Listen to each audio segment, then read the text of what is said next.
ॐ वक्रतुण्डमहाकाय सूर्यकोटिसमप्रभ निर्विघ्नं कुरु मे देव सर्वकार्येषु सर्वदा।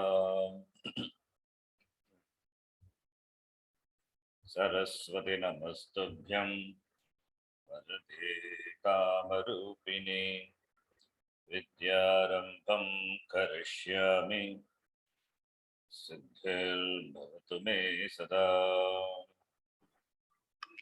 गुरवे सर्वलोकानां विषये भवरोगिणां निधये सर्वविद्यानां दक्षिणामूर्तये नमः।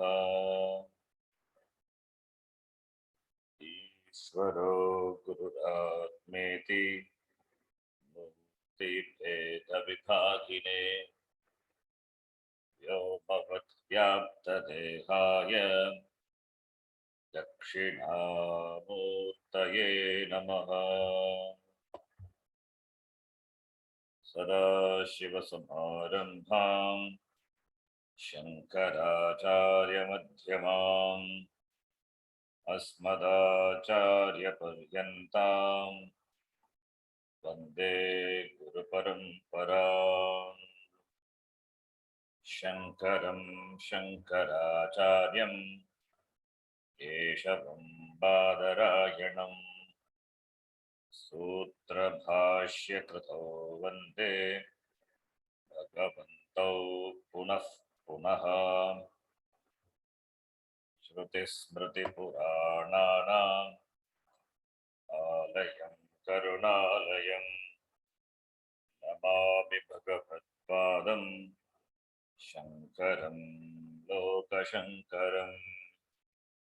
साक्षात् कृतं दयानन्दं परमार्थस्वरूपिणं तत्त्वज्ञानप्रशास्तारं प्रणतोऽस्मि परं पदम्। ॐ सहना भवतु सहनौ भुनक्तु सह वीर्यं करवावहै तेजस्विनावधीतमस्तु मा विद्विषावहै। ॐ शान्तिः शान्तिः शान्तिः।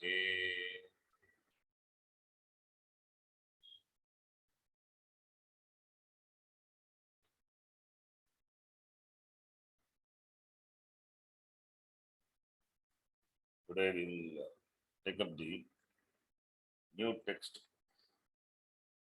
called Vedantasara. After the completion of Tattvabodha, which is a basic text for the beginners of Vedanta. It's an introductory text to the Vedanta, which presents the various technical terms which we call in Sanskritam paribhasha, shabdaha, and explains very nicely. It's in simple words. All the definitions are there in the Tattvabodha. Tattvabodha is a text to be memorized. What we discuss in Tattvabodha, that alone we see elaborately in this text also, another text also. Even when we study Upanishad, we refer to Tattvabodha. Always we refer to the basic text because it defines various technical terms and presents the tattvam of the Shastram also. It is not just a paribhasha grantha, it is a complete text by itself, Tattvabodha. If a sadhaka, a student is a prepared one, then Tattvabodha itself is sufficient. What the Upanishad says, the same thing alone, Tattvabodha also presents very systematically. Very systematically presents the topic. The topic being Jiveshwara Aikyam. The same teaching alone is presented in this text also, Vedantasara. So therefore, Vedantasara is an extension of Tattvabodha. Vedantasara remains what we learned in Tattvabodha.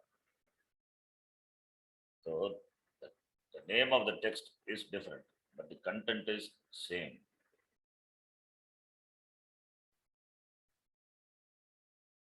The Vedantasara deals with the content, the contents of Tattvabodha, the topics of Tattvabodha, a little elaborately, a little more elaborately. Further, it is elaborated in other Prakarana Grantha, like Viveka Chudamani, which is a bigger text. Like the Grantha, Vedanta Paribhasha, it is the next level. So there is a gradation of studying the text. The beginners, they study Tattvabodha. Wanting to know what Vedanta is, Tattvabodha is the text. In a short span of time, if one wants to know what Vedanta is, then Tattvabodha. If further interest, eagerness is there, then Vedantasara. So the purpose of all these various texts is to keep us always busy in the thoughts of Vedanta. It is not that in every text something new is going to be discussed. The same thing alone is discussed. Jiveshwara Aikyam. That is the Tatparyam of the Shastram. So that alone is presented. And each Prakarana Grantha has its beauty. Panchadashi also is another Prakarana Grantha. Prasada Grantha. It's a Manana Grantha. Manana Nididhyasana Grantha. Shravanam, Mananam, Nididhyasana. These are the sadhana. Shravanam is first time exposure to the Vedanta, like Tattvabodha. First time you are hearing. That's an introductory text. Not that everything is understood, even though it was discussed elaborately, still there may be some doubts. All are still that the vagueness or that the pratibandhas, the form of the vagueness, samshaya, or this habitual orientation because of which, in spite of studying Shastram, there is no change in us. There is no change in our change in the sense in the Vyavahara, when we observe ourselves, there is no visible change. So therefore, for that we require Nididhyasana. One has to be alert, bringing the teaching of Vedanta into our daily life, making the teaching alive. How can you make the teaching alive? By living it. It is not a theory. First, we will study the theory and then practice. Studying itself is a practice. It talks about you, talks about the reality. So that has to be brought into our life by leading an alert life. That is what is called Nididhyasana. So these are the stages. So, therefore, all these granthas, various granthas, many texts are there. They're all meant for keeping us busy in the thoughts of Vedanta. If we are interested in moksha, if moksha is a Purushartha, then only we can talk of Vedanta. All the Purusharthas are required, no doubt about that. Dharma, Artha, Kama, required. Being in the Grihastha life, all these Purusharthas are required. We need money, we need people, we need some status in the society. But all these should subserve Moksha Purushartha. All these will reach its culmination only when moksha is a goal. Minus moksha, these Purusharthas as though not existing. Fulfilling the desires, fulfilling the desires it's not just for fulfilling the desire, it is for the next stage. One has to grow out of the desire. Desires can never be fulfilled. One has to do investigation, self-analysis, the cause of the desire. All the desires, all the desires are really not meant for the object of desires. All the desires is for really meant for knowing oneself, gaining oneself. Because the desired objects will not give, satisfaction, will not give sukham forever. Whatever may be the objects of desire, whether it is dharma, artha, or kama, whether it is an object or whether it is people or whether it is situation, these will not be staying forever. It keeps on changing. That is the nature. That is the nature. In spite of all these being changing, I continue to be sane. I want to be sane. That is possible only when one understands oneself. Therefore, only this search, this wanting, that is wanting to know that, gaining which there is nothing to be desired. That is what is moksha is. That is the purpose of studying Shastra. So, therefore, studying Shastram doesn't violate the pursuit of other Purusharthas. That's why I said other Purusharthas should subserve Moksha Purushartha. Moksha should be the priority. Other Purusharthas must subserve Moksha. Then only the value of being a human being is served. Manushyattvam, Mokshutvam, Mahapurusha Samsrayaha, Durlabam Trayame Vikate. These three things are very difficult to get. So therefore, having got the Manushya Sharira and having got the Mumukshutvam and the interest in Vedanta, that is not a simple thing. In the beginning, it starts with curiosity. What does Vedanta mean? Any talk about Vedanta, what is that? It is not about something else. It is about you.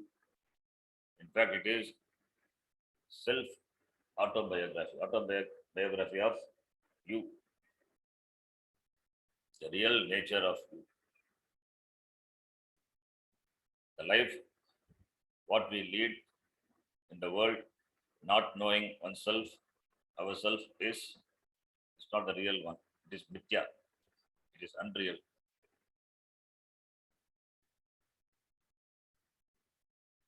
All our vyavahara is based on this, based on the abhimana with sharira manas and indriyas. We take ourselves to be a limited being enjoying having this Sharira, mind and senses. Sharira Manasangataha. Eva Agam. Agam Agamiti, that Agam Buddhi only in this Sharira. Sharira Abhimana, Deka Abhimana. All our Vyavaharas, the activities are centered on this. Body is given by Bhagavan. It is a luxury. One has to maintain it. There is no doubt. But too much attachment to the body, that will bring dukkham. What attention to be given to the body, that much attention. Taking the body to be real, and doing vyavahara, we often meet with sorrow, dukkham, pain. Because shariram changes, it is not going to be same. After 45, 50, we know what happens to the shariram. Slowly starting apakshiyate and finally vinashyate.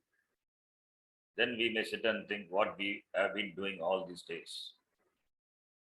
So it is better to start from the beginning.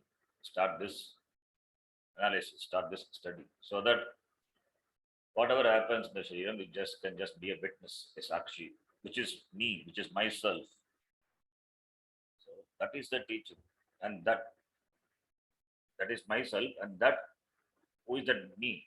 That is not different from this creator of this Jagat, Ishvara. Jagat Karanam Ishvaraha Agam Asmi. Therefore, this Shariram is just like a dress, it's just like an ornament which I wear, and this subject to wear and tear, this Shariram, but I am not subject to wear and tear.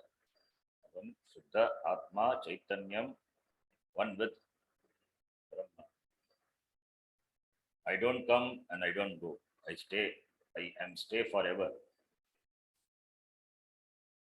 That is the teaching. For that only the introduction is Vedanta, the Tattva Bodha, and further extension is Vedantasara. One cannot study the whole Veda. Veda is voluminous, and one need not study the whole Veda also. What one is interested, that one can choose. Veda, 4 Vedas are there: Rig Veda, Yajur Veda, Sama Veda, Atharva Veda. Mahabharata also can be considered to be a Veda, so Panchamo Veda. And Yajur Veda itself, Shukla Yajur Veda, Krishna Yajur Veda, 2 types are there. And all the Vedas, they are divided into 2 portions, we know: Veda Purva and Veda Anta. Veda Purva is the first part of the Veda. The first part of the Veda deals with Dharma, Artha, Kama, Purushartha, the basic Purushartha. Naturally, what a human being wants is this Artha, Kama, Purushartha. That is what Veda deals with. Therefore, Veda sanctions Dharma, Artha, Kama. Veda sanctions the pursuit of Dharma, Artha, Kama, doesn't criticize, doesn't condemn. It's all valid. Provides various means for various ends in the form of rituals. That is Veda Purva. Why it is called Purva? Because it is located in the beginning, the first part. Then the last part of the Veda, Anta, Antima Bhaga, the last part of the Veda, portion of the Veda, that is also a Veda one, but the topic is different. That is called Vedanta. Therefore, the whole Veda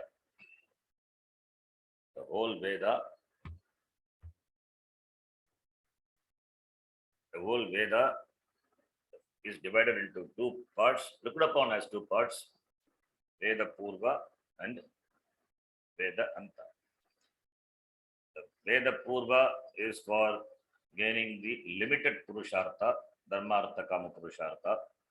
Veda Anta for Moksha Purushartha, which is called Parama Purushartha, otherwise called Shreyas in the language of Kathopanishad,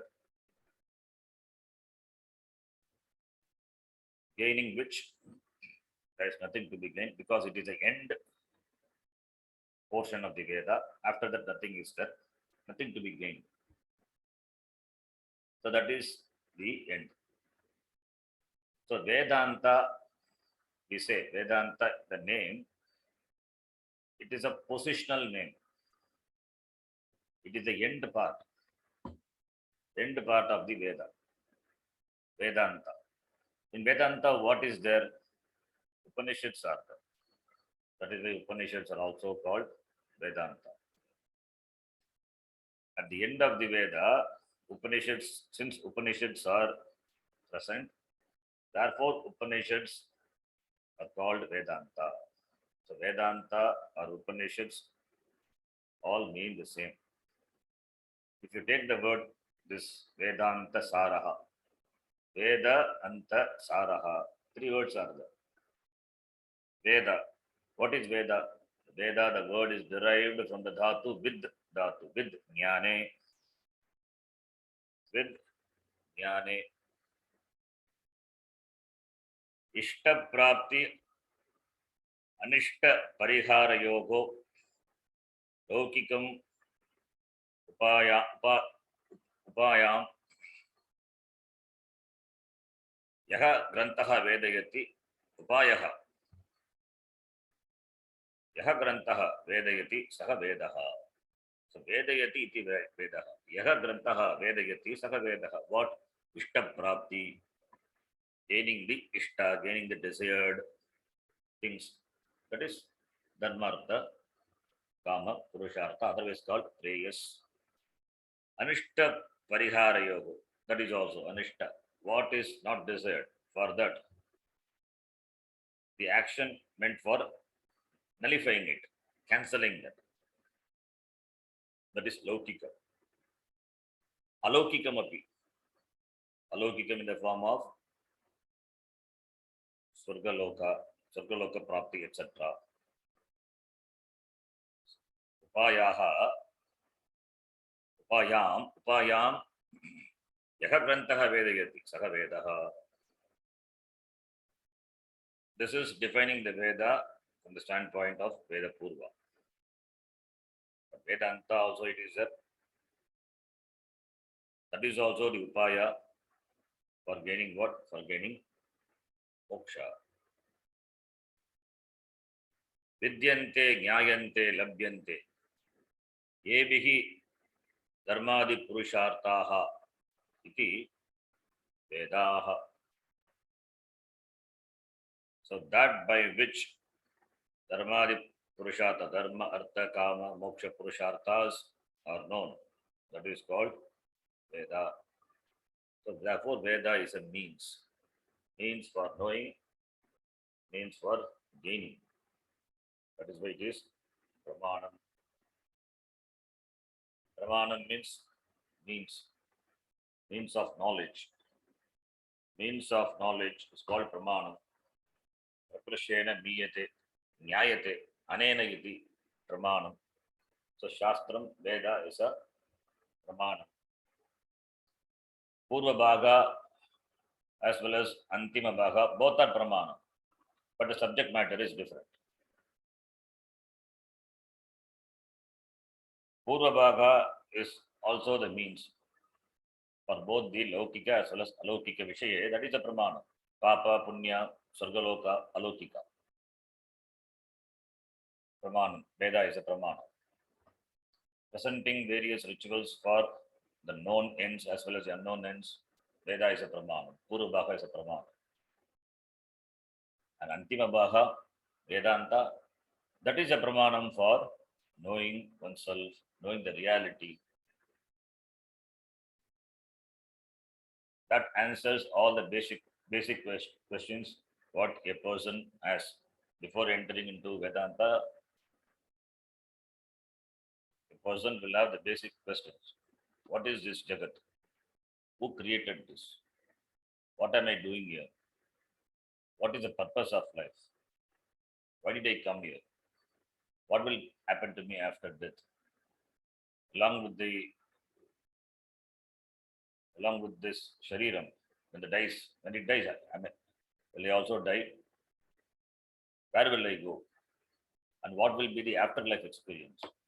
All these questions, one lives with all these questions. These questions are answered in the form of presenting the truth by Vedanta. Therefore, it is a pramana. Therefore, Veda Anta, the end part of the Veda, Sara of that. Sara is essence. The essence of the end portion of the Veda is alone is presented in this text. What is presented at the end of the Veda is Upanishad. Therefore, Vedantasara means Upanishadaha Saraha. Upanishadam Saraha. Upanishad Saraha. Upanishad Saraha. Vedantasaraha. So, therefore, it talks about the same tattvam, the same teaching which the Upanishads present. And one more thing here in the study of Vedantasara, Vedantasara is studied after studying the Upanishads. Why? Because this text quotes from many Upanishads. Many Upanishad Vakyas, the text refers to. Therefore, this text also, Vedantasara, studied after studying one or two Upanishads. But Tattvabodha is not required. Tattvabodha directly one can get into the study. Whereas Vedantasara is a higher text, little higher text than Tattvabodha. This Tattvabodha also introduced by Puja Swamiji. Only in our tradition it is given importance. In other places, I've seen they don't study even Tattvabodha. They directly study Vedantasara. So this text with the name Vedantasara, which is what we are going to study, it's a beautiful text. In the sense, it presents a teaching highly systematically. You will see the continuity of the text. The author will introduce a word and he will define it immediately. And while defining, he may introduce some technical terms that he will define as a sector. So, like that, there is a thread. There is a thread throughout the text, finally culminating in presenting the teaching. I have shared the file, Vedantasara file. That is what we are going to see it, Vedantasara. Vedantasara is a Prakarana Grantha. It is a Prakarana Grantha. We know what Prakarana Grantha, but still we will see. Just have a look into what it means, Prakarana Grantha. Prakarana Grantha, translated as Vedanta treatise. Better than English translation, we can use Prakarana Grantha itself, the name. Prakarana means a book dealing with a subject matter independently. That is called a Prakarana. Without Purva Paksha Siddhanta. Purva Paksha Siddhanta, those things we seen in Upanishad and Gita. Purva Pakshi will be there and Siddhanta will be there. There will be argument, discussion. So, Vedanta is an independent text. It presents the teaching is a subject matter independently. Therefore, it is a Vedanta Prakarana.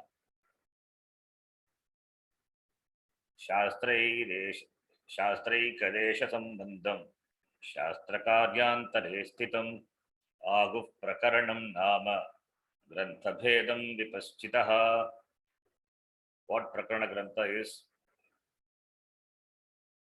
nicely presented in this small shloka. Prakarana is described to be a kind of text which elaborates on the topic one topic or many topics of the Shastra, and it has got a different purpose than the Shastra. Shastra is a pramana which is capable of producing knowledge. What Prakarana does is, it helps in removing the obstacles to the knowledge. Therefore, only I said it has got a different purpose than the Shastram. Shastram is a pramana for producing knowledge. It generates knowledge, new knowledge. We are ignorant about it, that's why new knowledge. The new knowledge is produced. Jnana Utpadana Sadhanam Pramanam, Shastram. And there may be doubts. The Prakarana helps in removing the doubts. That they are the obstacles, Pratibandha. Therefore, removing the obstacles to the knowledge. Therefore, Prakarana, they supply detailed and systematic explanation on various topics which help the students understand the subject matter presented in the Shastra. Some Prakarana Grantha, they help with the entire vision of the Shastra in a very brief manner, and some in an elaborate manner. Tattva Bodha, Vicharasagara, Laghu Vasudeva Mananam, Vedantasara, Nashkarmi Siddhi, all are the Panchadashi, all are Prakarana. Some of them help remove doubts on particular topics. Therefore, they are called Manana Grantha, like Panchadashi, Drigdashi Viveka, Manana Grantha, Manana Prakarana Grantha. Some Prakarana Granthas, they are designed in such a way that they dwell upon the teaching in order to remove the habitual errors. They are called Nididhyasana Grantha, like Advaita Makaranda, Dashashloki. So, a Prakarana Grantha may be a small text or maybe a big text. Even one shloka, Ekashloki, is a Prakarana Grantha. What the Shastram says, that which is presented by the Prakarana Grantha, that Prakarana Grantha can be in the form of a huge text, Sarva Vedanta Siddhanta Sara Sangraha, a huge text, Upadesha Sagasri, another huge text, or it can be in the form of one shloka, Ekashloki, that is also, yeah, the Prakarana. Therefore, what the Upanishad says, that alone is presented in the Prakarana. And Upanishads are the only source or the main source of Jnana. Prakarana are meant for removing the obstacles to that Jnana. Prakarana are meant for removing the habitual errors. So that is the purpose of Prakarana Grantha. So therefore, Vedanta Prakarana present the same teaching as that of the Upanishad. That's why it's called Vedanta Prakarana. So, the Tatparya, of the Shastra presented in a systematic manner, independently, the form of a text, is called Prakarana. All the Darshana, the Shat Darshanas are that they have got that Prakarana. They have got their own Tattvam, own teaching, philosophies, and they have their own Prakarana. And here when we say Vedanta Prakarana, what we mean is Advaita Vedanta Prakarana. We have to say Advaita Vedanta. Why? Because there are Vishishta Advaita, Dvaita, etc. They also have the Prakarana Grantha. And they are also called by the name Vedanta. Therefore, we have to specifically say Advaita Vedanta. In fact, Vedanta means it is only Advaita. Vedanta means it is only Advaita. Since Sishtadvaitam, Dvaitam, other teachings are there, philosophies are there, schools of philosophies are there. Therefore, we have to say Advaita Vedanta. Since Vedanta means only Advaita, therefore, Anything else other than that is really meaningless. Advaita Vedanta, it is the teaching, the tattvam, the reality is Advaita, Advaita Atma. There is nothing above that. Therefore, anything else is really doesn't have any meaning. So this Vedanta Prakarana Grantha, Vedantasara, presents the teaching Advaita Vedanta, teaching of Advaita Vedanta. It is, in fact, that is only Vedanta, as I said. That is what Vedanta means, Advaita Vedanta, that it presents the teaching very systematically. An important Prakarana Grantha. And one more thing with regard to Prakarana Grantha, Prakarana are of two types. One is that which gives the actual teaching of the Shastra systematically, where you will find all aspects covered. It is generally useful before the study of the actual, the original Shastra, that is Upanishads. The Prasthanatrayam, we say Prasthanatrayam, the three texts are the foundational text, Upanishad, Gita, and Brahma Sutra. So before studying the Prasthanatrayam, studying the Prakarana Grantha is very useful. You will have a good idea, knowledge about everything, the all the aspects of the teaching. That is one thing, one purpose, one type of Prakarana Grantha. The second one is that which follows the study of Shastra. One Prakarana Grantha is before the study of Shastra. Another Prakarana Grantha is which follows the study of Shastra, where the important Siddhantas are clarified. They are clarified in a nutshell. Therefore, it will be meaningful to those who have studied Upanishads, who have studied Shastrams, and after that, if they study Prakarana Grantha, then they will get clarification. So therefore, Prakarana Grantha can be classified into two. One, that which is studied before the study of Upanishads, and the second one is that is studied after the study of Upanishads. Because when you after the study of Upanishads, many things are taken for granted. So there you don't find the basic things, Adhikari, Anubandha Chatushtayam, all these things will not be discussed. It is taken for granted. The topic is Jnanam, knowledge, so that alone will be discussed. So now Vedantasara, where it fits in, before the study of Shastra Upanishads or after the study of Upanishads. It is, you need to have some knowledge of the Upanishads, not that all the Dashopanishads should be studied and then only Vedantasara, not like that, but some Upanishads, at least one or two Upanishads, Mundaka Upanishad, Kata Upanishad, one should have studied. This is what is said in the tradition, but even without that also it can be studied. Even without that also, because when we discuss those Vakyas of the Upanishads which will be quoted, that we are going to deal with it. We are going to deal with it elaborately only. Therefore, one will not miss. But what I am saying is this is studied after the study of some Upanishads. For Tattvabodha, it is not like that, because being a basic Grantha text, so that one can study in the beginning before the Upanishads.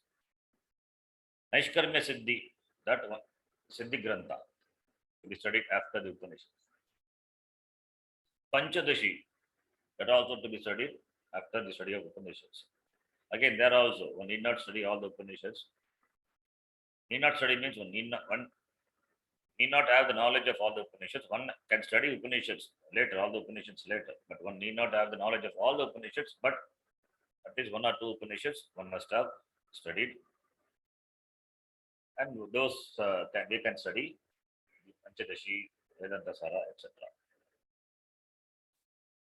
This is told to show, to make you understand this Vedantasara is a little advanced Grantha, not like Tattvabodha. We are growing from the basic, from the kindergarten to, we are growing to the next level. This is Vedantasara.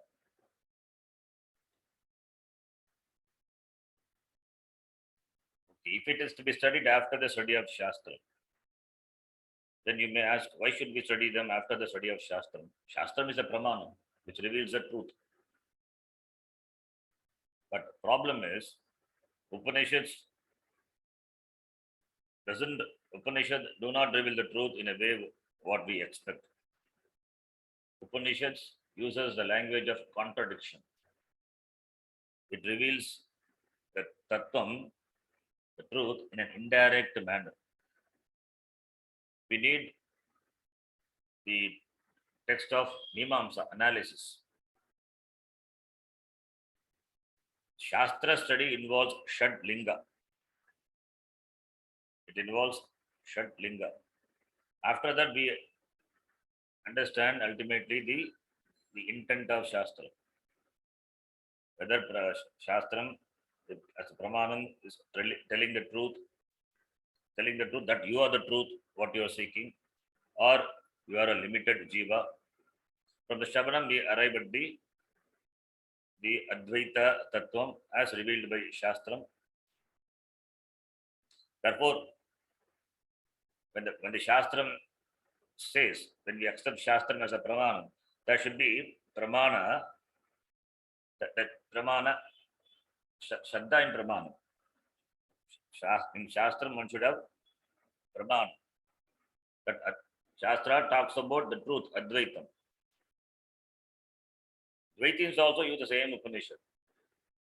Dvaitins, dualists also, Vishishtadvaitins also, they study the same Upanishad, but their conclusions are different. So therefore, now the confusion or contradiction comes. Which one is right? How can Ramanujacharya be wrong? How can Madhvacharya be wrong? But the Shankaracharya tells one thing. Then this Ramanujacharya tells other thing. So there is a contradiction. So therefore, we cannot accommodate everything. Truth can be only one. We cannot be Catholic in terms of jnana. So therefore, since there are contradictions, therefore the Prakarana Granthas, certain Prakarana Granthas are studied after the study of the Upanishads to get clarification, to get clear idea, to get Samshaya Ragita Jnanam, Pratibandha Ragita Jnanam. That type of text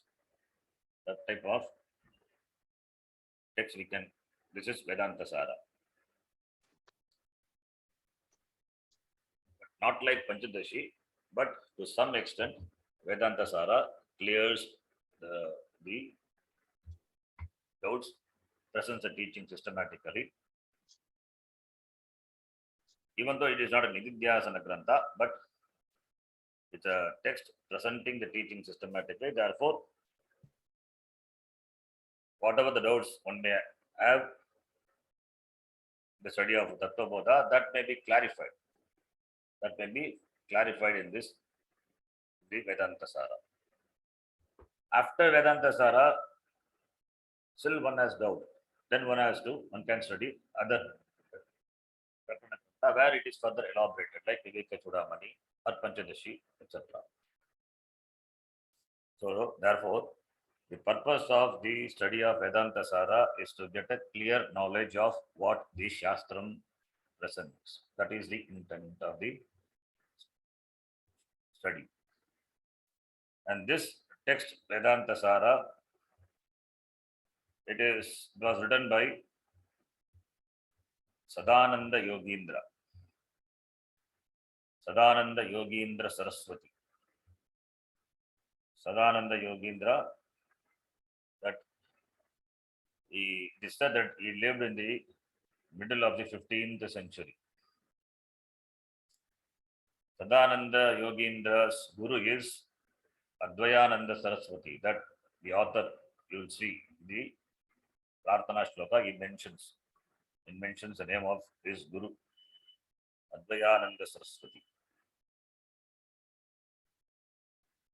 And Advayananda Saraswati is guru, and the disciple of Sadananda Saraswati is Krishnananda Saraswati, and his disciple is Narasimha Saraswati, who had written, Narasimha Saraswati had written a commentary on this Prakarana Grantha, Vedantasara, which is called Subodhini,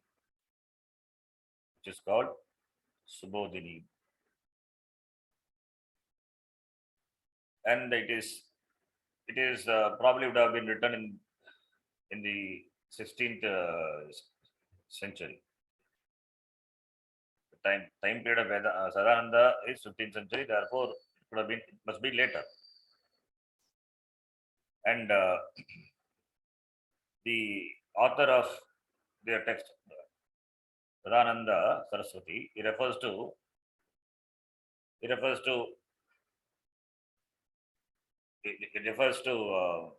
Vidyaranya in the text. Vidyaranya period is 14th century.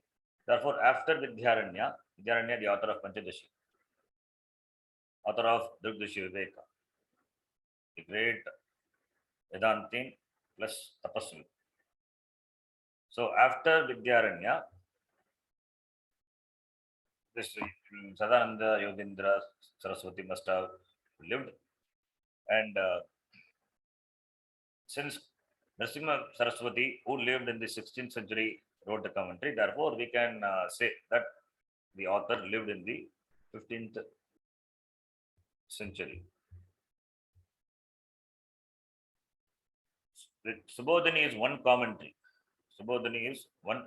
There are other commentaries also. Palabodhini by Apodeva, another commentary on Vedantasara. And Vidwan Manoranjani by Ramatirtha, another commentary. Vidwan Manoranjani, Ramatirtha, the guru of Madhusudana Saraswati. A great Swami, Madhusudana Saraswati, who had written Prarthana shlokas for yes, Bhagavad Gita also. He had written, yes. Madhusudana Saraswati had written Gudartha Deepika, a commentary on Bhagavad Gita. In fact, we refer to the 6th chapter, the commentary on the 6th chapter, Dhyana Yoga. Beautifully had presented the Bhashyam to that, Gudartha Deepika, Madhusudana Saraswati. So, the guru of Madhusudana Saraswati, Ramatirtha, he wrote Vidvan Manoranjani. Sometimes we will refer to the commentary, Subodhini. We are not going to read line by line, but we will see the commentary. Subodhini, we will refer. So, the Subodhini, that is the main commentary, and Vidvan Manoranjani, another important commentary that we would be referring. Now, this Prakarana Grantha, Vedantasara, like any other Prakarana Grantha, any other text, it also begins with a Prarthana Shloka, a Dhyana Shloka. No text should begin without Shloka, without Prarthana. Why it is done? Samapti Kamaha Mangalam Acharet. That is a Devakya. Samapti Kamaha Mangalam Acharet. Samapti Kamaha means you have started writing the text. You have to complete it. Till completion, you have to survive, you have to live. There should not be disturbance in the society. There should not be any problem in you also, in the family, so that you complete the text peacefully. If there is any problem around or in the family, then the author cannot complete the text. Therefore, samapti kamaha, whatever the task which I have undertaken, that should get completed without any obstacle, to be able to complete. Not only that, after the completion of the text, this text should be available for others. The purpose of writing the text is for the sake of others. Others should study and get benefit. That good intention also the author has. That is why he is writing. And this Samaptika Maha Mangalam Achare, it is a Anumeya Veda Vakya. Veda Vakyas are of two types. Pratyaksha Veda Vakyani, Anumeya Veda Vakyani. Pratyaksha Veda Vakyani is like Tattvamasi, I am Atma Brahma, Pratyaksha Veda Vakyani. Veda presents the teaching, Pratyaksha Veda. That is there in the Veda. The Vakyam is there in the Veda. Therefore, Pratyaksha Veda Vakyas. Samapti Kamaha Mangalam Achare, Anumeya Veda Vakya. This Vakya is not in the Veda, but it is in keeping with the Veda. It is in keeping with the Vakyas of the Veda. Kashyan Maranan Muktihi. If one dies in Kashi, one gets Mukti. Kashyan Maranan Muktihi. It's a Vakyam. Giving up the body in Kashi, one gets Mukti. It's a Vakya. What Vakya? It is not a Veda Vakya, Pratyaksha Veda Vakya. It is not in the Veda. In Veda, you don't see this Vakya. This Anumeya Veda Vakyas. It is there in the tradition. Giving up the life, giving up the body. At the end of this life, giving up the body in Kashi, one gets Mukti, one will not come back. It is said. Shastra. The Veda Pratyaksha Veda, it's not Pratyaksha Veda Vakyani. You don't find this statement in the Veda, but it is in keeping with the Vakyas of the Veda. It is there in the tradition. Kashyan Maranan Mukti. Similarly, Samapti Kamaha Mangalam Achare iti Anumeya Veda Vakyas. Anumeya Veda Vakyani Pratyaksha Veda na Upalabdhani. You will not find the Anumeya Veda Vakyas in the Pratyaksha Veda Vakya.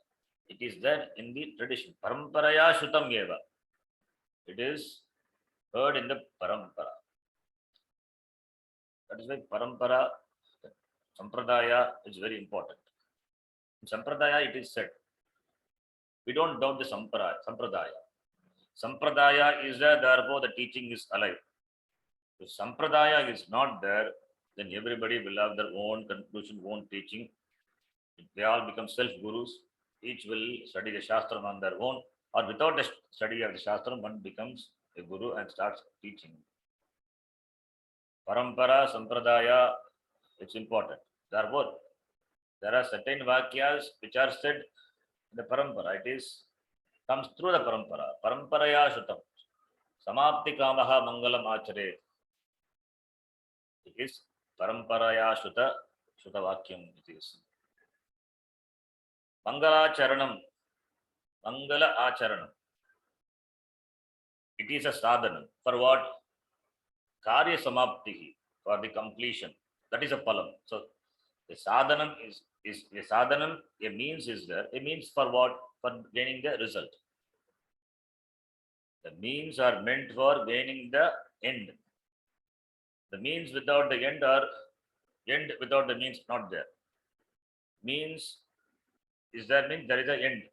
Why does the author begin? Why not only this this author of Vedanta, even Tattvabodha Visa, Tattva in Tattvabodha in Panchadashi, Natva Shibharati Tirtha, we start the Panchadashi. And even Panchadashi itself, first shloka itself is Pratana shloka.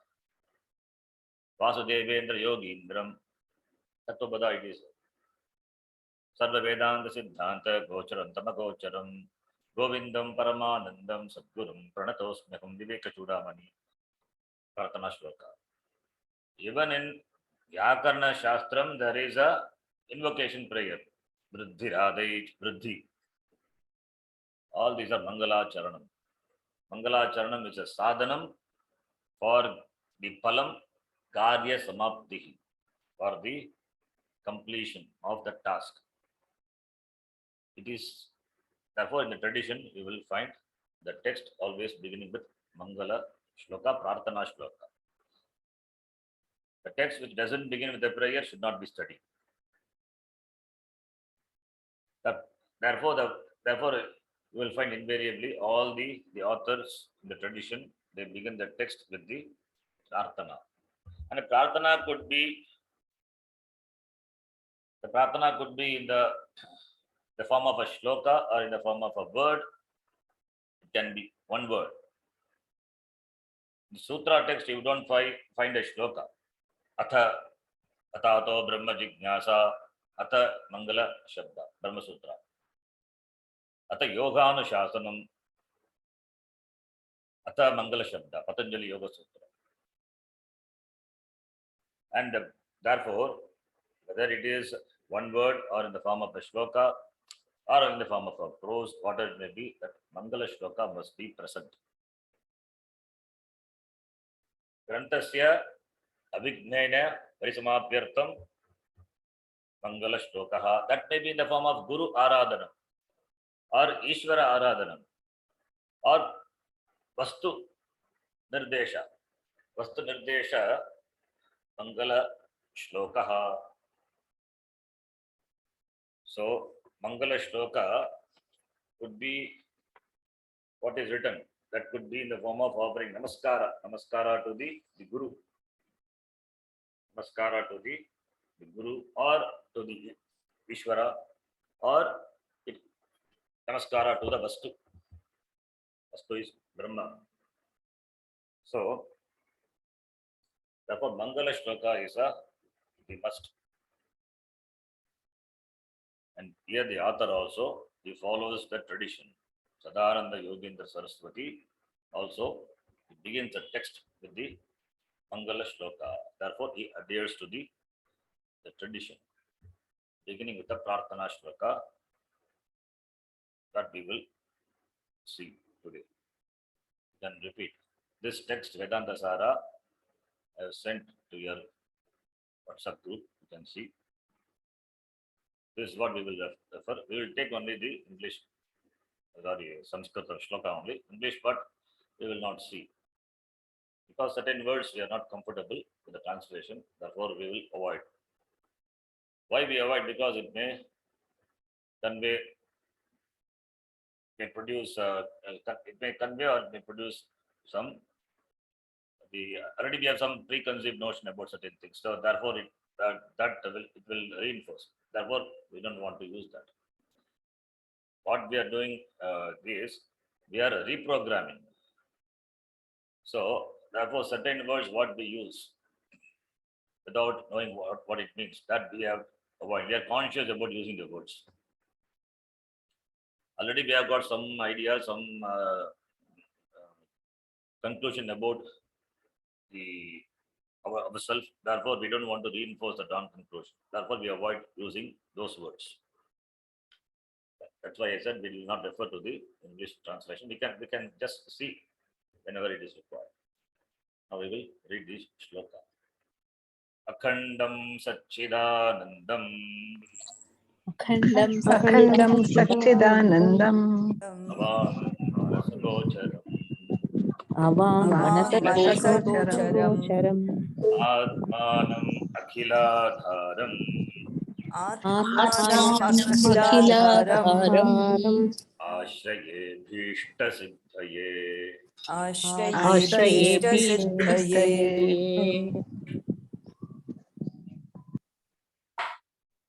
Here the author does namaskara to Ishtadevata. Ishtadevata Swarupa Brahma. This Ishtadevata is Brahma. Ishtadevata Swarupa Brahma Namaskaram Karoti. Grantakaraha Sri Sadananda Yogigraha.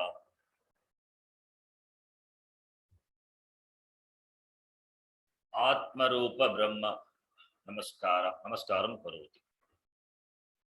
Akandam Sachidanandam Avang Manasagocharam Atmanam Akiladaram Ashraye. Ashraye is the Kriyapadam. Verb. Agam Ashraye. Agam Prapannaha Asmi. I surrender. I take Ashraya. Like Arjuna says, Prapannaha. Mam Shadi. Agam Tam Prapannaha. I surrender to you in Gita. Similarly, Ashraye. Agam Prapannaha Asmi. I take refuge. What? In what? Atmanam. I take refuge in Atma.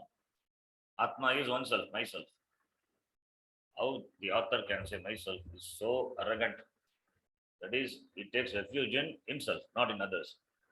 No. What is Atma? That is defined by the other words. It is not the word Atma. You have to know here, word Atma can mean ego also. Atma can mean Atma, the body. Atma can mean Atma. Atma can mean mind. Atma can mean sense organs. All these meanings are possible. Atma can mean reflexive. It may be a reflexive word, pronoun. Is that Atma here? Here it is Atmanam Ashraye. Aham Atmanam Ashraye. What is that Atma? That is what is defined by the other words. They're all adjectives to the Atma. All other words are descriptions, adjectives of Atma. Agam Atmanam, Atma, Atman Shabda, Nakaranta, Pullingaha, Atman Shabda, Atma, Atmano, Atmanaha, Atmanam, Agam Atmanam, Ashraya. Kidrisham Atma, Kidrisham Atmanam, Akandam. Number one, Akandam, Sachidanandam, Avan Manasa Gocharam. Then Atmanam is there. Akiladharam, Ashraye. You will see each word elaborately. For what purpose you are taking refuge? You are taking Sharanagati in Atma. Abhishta Siddhaye. Every action must have some goal. Must have some uddeshya. Prayojanam anudeshya na mandopi pravartate. Without expecting a result, nobody will engage in any action. So why here the author is taking refuge in Atma? There must be some prayojanam. Some people say karma yoga is don't expect the result, without expecting the result. Nothing like that. It is all wrong teaching. We know, since we have seen the shloka karmanyavadikaraste. Nobody does karma, an action, without expecting result. Every karma, every action has been done with expectation, only nothing wrong. Pujasamaji used to say, the teacher teaches without expectation, what will happen? Anyone, any teacher teaches without expectation. Expectation is the student, whether they understand or not. I teach. No teacher does that. The teacher teaches with the expectation that student understand. The teaching action is done with the expectation that students understand. So, what it means is you have got choice only in doing the action, not to the result. That is what karmanya vadikaraste. So here also, here the author clearly defines his intention, his desire. It is his intention or his goal or his wish for taking refuge in Atma. What is that? Abhishta Siddhaye. Abhishta Siddhaye. Ishta Siddhi. Abhi plus Ishta plus Siddhi. Siddhaye for the purpose of. For the purpose of Abhishta Siddhi. Abhishta Siddhi means for the purpose of gaining the desired thing. Abhishta Siddhi. What is the Abhishta Siddhi? Abhishta Siddhi is the desire is not as that Ishta Siddhi, that Ishta, the desire, is not a selfish one. It is not for gaining any selfish goals. It is for Loka Sangraha. That is why the author writes the text. Why the author? The author, Jnani, he must, it's a Jnani. Why should he write the text? Why should he spend unnecessary time in writing the text? Because it is for Loka Sangrahartham. For the world, for the people of the world. They have to study and get benefit and fulfill the purpose of life. That is Abhishta Siddhi. Not any Swartha, only Parartha. Parartha, Parartha, for the sake of others. That is Abhishta Siddhi. That Abhishta Siddhi is non-binding. That's why the Ishta, when we say that Ishta Siddhi, the desire is not a binding one, it's a non-binding desire. It's a non-binding desire. So therefore he has got freedom. He is free and therefore he writes for Loka Sangrahartham. Okay, the purpose is in, the purpose of an action will be in what Karaka? Sampradana Karaka. So therefore Abhishta Siddhaye, it is in Sampradana, Abhishta Siddhi, Sampradana, therefore Chaturthi Vibhakti. Agam Atmanam Ashaye, for what? Abhishta Siddhaye. So here it takes refuge in Atma for Abhishta Siddhi. Abhishta Siddhi is the presentation of this text, that is Abhishta Siddhi. For the purpose, it takes Sharanagati in Atma. And that Atma is Akhandam. Akhandam is na Khandam Akhandam. Khanda means division. Khanda Ragitam, divisionless. Na Vidyate Khandaha Yasmin. Tat Tam Akhandam. That in which there is no division, divisionless. Akhanda means divisionless. What are the divisions possible? What are the divisions possible and why the author says Akhandam? That we will see. We'll see in the next class.